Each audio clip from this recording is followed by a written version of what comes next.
I would like to invite John Helmberger, as the CEO of the Minnesota Family Council, to come up and share his words as well. Thank you, Brian. Thank you. And thank you, Tim.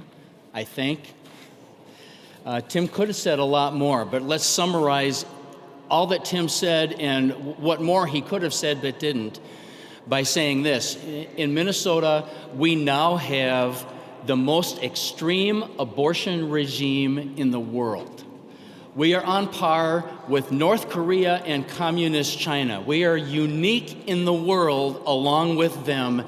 We are far more extreme. Our abortion regime in Minnesota is far more extreme than other states and most European countries. Most of our allies, our international allies, are aghast at how extreme the abortion regime is that Minnesota now has in place.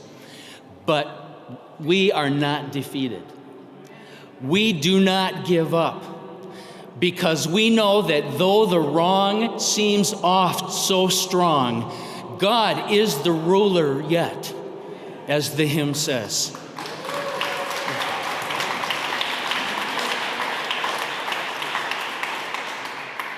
Let me share a little more reason why I have hope.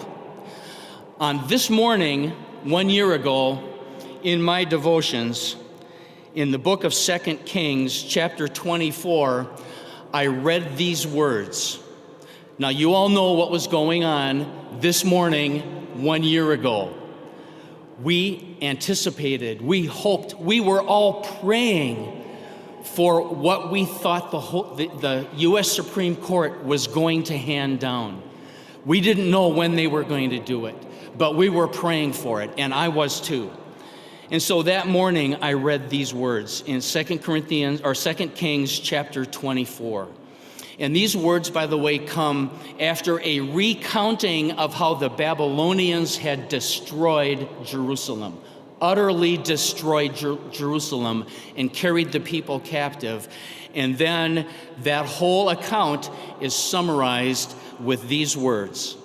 Surely this came upon Judah at the command of the Lord to remove them out of his sight for the sins of Manasseh, according to all that he had done, and also for the innocent blood that he had shed. For he filled Jerusalem with innocent blood, and the Lord would not pardon.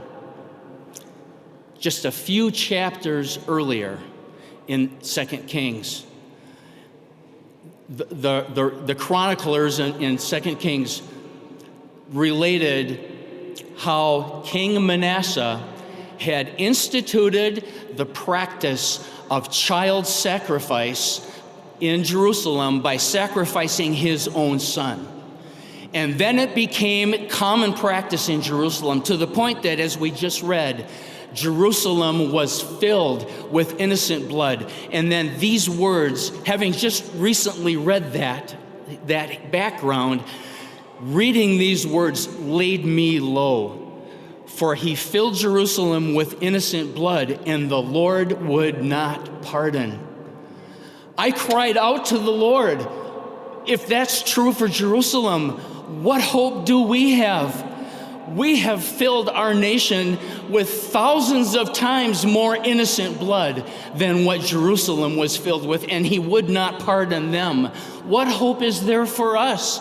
I cried out and I wept and prayed for God to have mercy on our nation, to deliver us from the curse of Roe v. Wade that imposed the sacrifice of the innocents on our nation. And he did. He had mercy. 1 year ago today, God had mercy on our nation. And that gives me hope that even though the wrong seems off so strong here in Minnesota, that gives me hope that he is not finished yet. The author of life will fight for his creation of life, and he calls us to join him in that fight. He has blessed us with the privilege of joining him in the fight to protect the innocents, his gift of human life. Though the wrong seems off so strong, he is the ruler yet. So today, as we celebrate God's mercy poured out on our nation a year ago, we also resolve to commit ourselves to the fight, no matter how long it takes, to the fight that he has entrusted to us to protect his gift of life in our state. I have a hope. I have a dream. You've heard somebody say that. I have a dream that we will see the day in Minnesota if we will take the approach that our forefathers took to bring to an end the curse, the evil of institutionalized slavery in this country. If we will commit ourselves to the fight to contain it and then to roll it back and ultimately end it altogether, I have a hope that we will see the day when the humanity of the unborn child is as universally recognized and embraced and protected as slavery is rejected today. Thank you.